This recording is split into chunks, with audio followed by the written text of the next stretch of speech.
Hey, Jeremy here from LATT SEO, and in this video, I'm walking through the exact 3 steps I took to help grow this Shopify client's SEO traffic by 52% without building a single backlink. And the process is as follows. So number one, did an SEO or technical audit, and essentially what this looks at is reviewing every single URL that is indexed on the site and looking at factors that would impact SEO or rankings, titles, descriptions, content, page depth, things like that. And I've talked in other videos extensively about this audit and this process. So you can look at those videos on my channel to get a little bit more detail about that audit and that process. Now, following that, the next part is a content audit and optimization. I've talked about this as well, and this is working extremely well especially for Shopify sites, but for any site that I'm working on, whether it be WordPress, Shopify, B2B, B2C, it doesn't matter.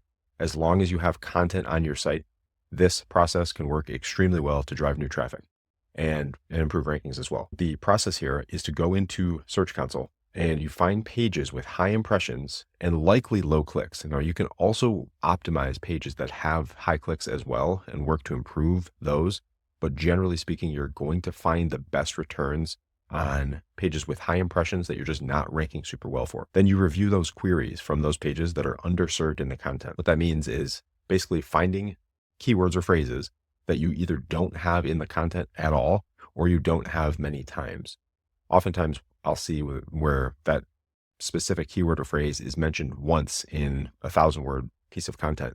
And very likely you can work to add additional variations or exact match keywords into that content.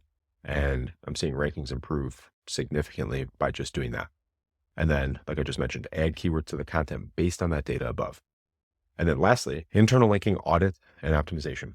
So essentially what I did here was look at the existing collections, product pages, and blog posts to find content or mentions of products or collections or blog posts that were not currently linked to those specific pages, and then create links to those relevant pages. There are a number of ways you can do this manually. And if you know your site or you know the market, you can just read through the content and find those mentions. The other way to do this would be to feed data of your pages into ChatGPT or some similar AI tool and ask it to provide you with relevant instances or relevant links to these different blog posts or collections or products, and or create them for you if you're creating new content. And these were the exact 3 steps I took to help this client generate an additional 52% organic SEO traffic without building a single backlink. So if you got some value from this video, subscribe to my channel. I post content like this that can help you with your SEO, whether you have a Shopify site or WordPress site. And that's it. I'll see you in the next one.